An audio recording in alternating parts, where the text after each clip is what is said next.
YCP మాజీ MLA Kethireddy అతను social మీడియాలో ఎంతో అద్భుతంగా మంచివాడిగా నటిస్తూ ఉన్నాడు. కానీ ప్రభుత్వ ఆస్తిని 2.5 ఎకరాలు యూజ్ చేసుకుని అందులో ఫామ్ హౌస్ అయితే కట్టుకోవడం జరిగింది. తనపై కేసు కూడా నమోదైంది.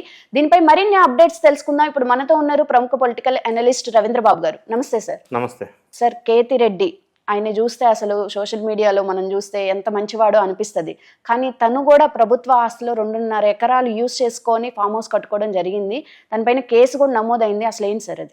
ఆంధ్రప్రదేశ్ రాష్ట్ర రాజకీయాల్లో వైఎస్ఆర్ కాంగ్రెస్ పార్టీలో ధర్మవరం నియోజకవర్గం మాజీ ఎమ్మెల్యే కేతిరెడ్డి ఒక విలక్షణమైన వ్యక్తిత్వం ఉన్న వ్యక్తి.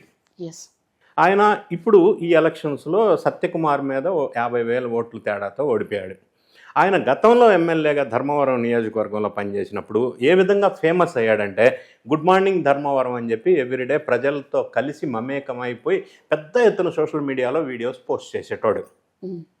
ఆ విధంగా ఉన్న సందర్భంలో అప్పట్లో ఎలక్షన్కి ముందు నారా లోకేష్ బాబు యువగళం పాదయాత్రలో భాగంగా ఆ ధర్మవరం నియోజకవర్గంలో కేతిరెడ్డికి సంబంధించిన ఏరియాలో యువగళం మీటింగ్ పెట్టినప్పుడు ఆయన బ్లాస్ట్ చేసి అందరికీ తెలియజేసిన విషయం ఏంటంటే ఈ కేతిరెడ్డి అనే వ్యక్తి ఆ నియోజకవర్గంలో ఒక బ్యూటిఫుల్ లేక్ మధ్యలో ఒక కొండ, 2.5 ఎకరాల కొండ పైన భారీ విలాసవంతమైన గెస్ట్ హౌస్.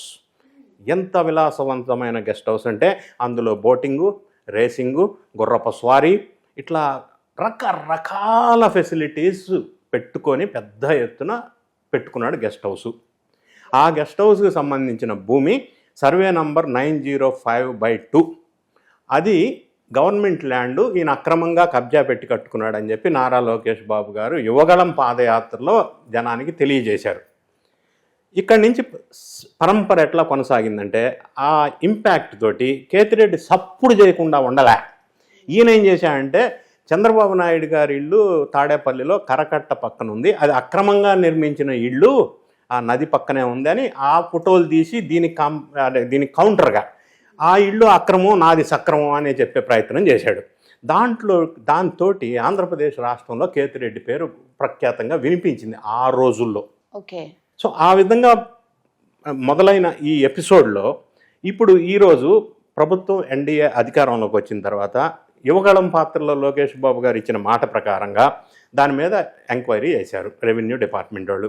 ఎంక్వైరీ చేసినప్పుడు గడిచిన కొన్ని నెలలుగా వాళ్ళు ఇన్వెస్టిగేషన్ చేసి సర్వే చేసి కన్ఫర్మ్ చేసిన అంశం ఏంటంటే ఆ 2.5 ఎకరాలు ప్రభుత్వ భూమి. అయితే ఇక్కడ ఒక క్వశ్చన్, ప్రభుత్వ భూమిని ఆక్రమించుకొని కట్టుకున్న ఇంటిని నేనేం చేశానంటే అప్పట్లో ప్రభుత్వం అధికారంలో ఉంది కాబట్టి వైఎస్ఆర్ కాంగ్రెస్ పార్టీ ఆ గవర్నమెంట్ రికార్డుల్ని తారుమారు చేశాడు, అధికార దుర్వినియోగం చేసి. అంటే గవర్నమెంట్ రికార్డుల నుంచి ప్రైవేట్ ల్యాండ్గా కన్వర్ట్ చేసి ప్రైవేట్ ల్యాండ్ వేరే వాళ్ళ నుంచి వీళ్ళ తమ్ముడు భార్య పేరుతో రిజిస్ట్రేషన్ అయినట్టుగా సృష్టించాడు డాక్యుమెంట్స్. ఇదేదో fabricated, manipulated government documents from revenue department. ఇదో పెద్ద క్రైమ్. ఈ క్రైమ్ ప్రకారం నా ఉద్దేశంలో అండర్ ఐపీసీ సెక్షన్ 386 కింద కేసు బుక్ చేయాలి. ఆ సెక్షన్ అని ఎందుకు అంటున్నానంటే ఆ సెక్షన్ ఏం చెప్తుందంటే బలవంతంగా బెదిరించి వేరే వాళ్ళ భూమిని లాక్కొని కబ్జా పెట్టి ఈ విధంగా అక్రమం చేయటం. ఈ సెక్షన్ కనుక పెడితే 10 సంవత్సరాలకి తక్కువ కాని జైలు శిక్షకి ఈయన ఎలిజిబుల్. అయితే ఇప్పుడు రెవెన్యూ వాళ్ళు అది ల్యాండ్ సీజ్ చేయడానికి వెళ్ళినప్పుడు యాజ్ యూజువల్ అంటే గతంలో పెద్దిరెడ్డి అడవి ల్యాండ్ని ఆక్రమించుకొని పెద్ద భవంతి కడితే ఎన్డీఏ గవర్నమెంట్ అధికారంలోకి వచ్చినాక దాని నిజానిజాలు తేల్చి అందులో గవర్నమెంట్ ల్యాండ్ ఉంది అని కన్ఫర్మ్ చేసుకొని లోపలికి ఎంటర్ అవుతూ ఉంటే గవర్నమెంట్ అధికారులు వాళ్ళని లోపలికి అలో చేయకుండా 2-3 రోజులు సతాయించారు పెద్దిరెడ్డి పెద్ద మనిషి. అదే ఫార్ములా కేతిరెడ్డి కూడా ఈ రెవెన్యూ డిపార్ట్మెంట్ వాళ్ళు గెస్ట్ హౌసో లేకపోతే ఇంకోటో ఫామ్ హౌసో అక్కడికి వెళ్తా ఉంటే రాకుండా 2-3 రోజులు అవాయిడ్ చేసి నాటకం ఆడాడు. సరే అల్టిమేట్గా రెవెన్యూ డిపార్ట్మెంట్ వాళ్ళు కన్ఫర్మ్ చేసి ఆ ల్యాండ్ను సీజ్ చేసుకున్నారు. ఈయన ఇప్పుడు ఇంకొక అవతారం ఎత్తాడు, రాజకీయ నాయకుడు అవతారం నుంచి. అంటే ప్రొఫెషన్ మారాడో లేదో తెలియదు, లేదా మారాలనుకుంటున్నాడో లేదో తెలియదు. హైదరాబాద్లో ఒక ఫ్లైట్ నడుపుతూ కనిపించాడు, ఈ కొత్త రకమైన వేషధారణ. ఓకే. అంటే ఈయన రాజకీయ జీవితాన్ని వదిలిపెట్టి ఇక నుంచి కేసులు ఎందుకు, ఈ రాజకీయం ఎందుకు, వైఎస్ఆర్ కాంగ్రెస్ పార్టీ ఉండనే ఉండదు, పడవ మునిగిపోద్ది, వేరే వృత్తి ఎందుకున్నాము అని ఒక వినూత్నమైన పైలట్ అవతారం అయితే ఒక ఫ్లైట్ నడుపుతూ ఫోటోలు ఇచ్చాడు, జనానికి తెలియజేశాడు. అంటే ఓకే, అది ఆయన వ్యక్తిగతమైన జీవితం, interest, what ever it is. అయితే ఇక్కడ ప్రస్తావన మనకు వచ్చినప్పుడు మనం మాట్లాడవలసిన అంశం ఏంటంటే అధికార దుర్వినియోగం. గవర్నమెంట్ భూమిని మ్యానిపులేట్ చేసి ఫ్యాబ్రికేట్ చేసి గెస్ట్ హౌస్ కట్టుకోవడం. మూడో అంశం ఏంటంటే అది ఆ కొండపైన పర్యావరణ సమతుల్యాన్ని కూడా ఈయన ఇబ్బంది కలిగించే విధంగా గెస్ట్ హౌస్ కట్టాడని ఇంకొక అంశం. ఈ అన్ని అంశాల మీద ఈయన మళ్ళీ యథావిధిగా అందరూ అనుసరించిన బాటే ముందస్తు బెయిలు. ఇది మిగతా మన బ్యాచ్ అంతా అదే బాట పట్టారు కదా, ఆ కాకాని గోవర్ధన్ రెడ్డి కావచ్చు, విడుదల రజనీ కావచ్చు, వీళ్ళందరూ పట్టిన బాట ఈయన కూడా ముందస్తు బెయిల్ కింద వెళ్ళారు. నెక్స్ట్ వీక్లో అది కన్ఫర్మ్ అవుతుంది, కోర్టు ఏం జడ్జిమెంట్ ఇస్తుంది అనేది.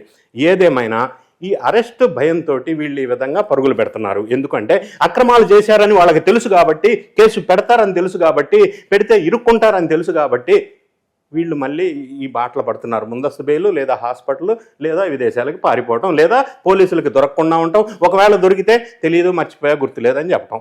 ఈ పరంపర కొనసాగుతున్న నేపథ్యంలో కేతిరెడ్డి మీద లేటెస్ట్గా నిన్న వచ్చిన సమాచారం, లేటెస్ట్ అప్డేట్ ఏంటంటే ఇది గవర్నమెంట్కి సంబంధించిన ల్యాండ్, రెవెన్యూ వాళ్ళు సీజ్ చేసుకుంటారు, ఈయన కోర్టుకు వెళ్తున్నాడు. ఇది కేతిరెడ్డి గారి విషయం. సరే, అయితే మరి ఇప్పుడు కేతిరెడ్డి గారు ఇప్పుడు హాస్పిటల్కి వెళ్తున్నట్ట లేకపోతే విదేశాలకు వెళ్తున్నట్ట? అంటే ఆయన ముందు కొన్ని ఆప్షన్స్ ఉన్నాయి.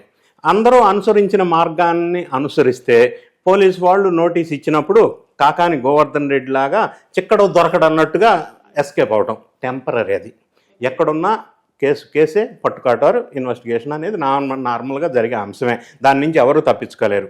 రెండో అంశం ముందస్తు బెయిలు అందరిది ఈ మధ్యకాలంలో హైకోర్టు కానీ సుప్రీంకోర్టుకి వెళ్ళినా కూడా రిజెక్ట్ చేస్తున్నారు. ఫర్ ఎగ్జాంపుల్ మిథున్ రెడ్డి కావచ్చు, ఇంకో కసిరెడ్డి రాజశేఖర రెడ్డి కావచ్చు, అందరిది, విడుదల రజనీ కావచ్చు, వీళ్ళు ఎవరు ముందస్తు బెయిల్ ఇవ్వట్లేదు. ఈయన వెళ్ళినా కూడా ఎవరు. మూడో అంశం ముందస్తు బెయిల్ ఇవ్వటానికంటే ముందే వీళ్ళు నోటీసులు ఇచ్చి అరెస్ట్ చేస్తారా, లేదా పోలీసు డిపార్ట్మెంటు విచారణ చేస్తున్న బృందం ముందస్తు బెయిల్ ఇచ్చిన తర్వాత, రిజెక్ట్ చేసిన తర్వాత కోర్టులు ఈయననే అరెస్ట్ చేస్తారా?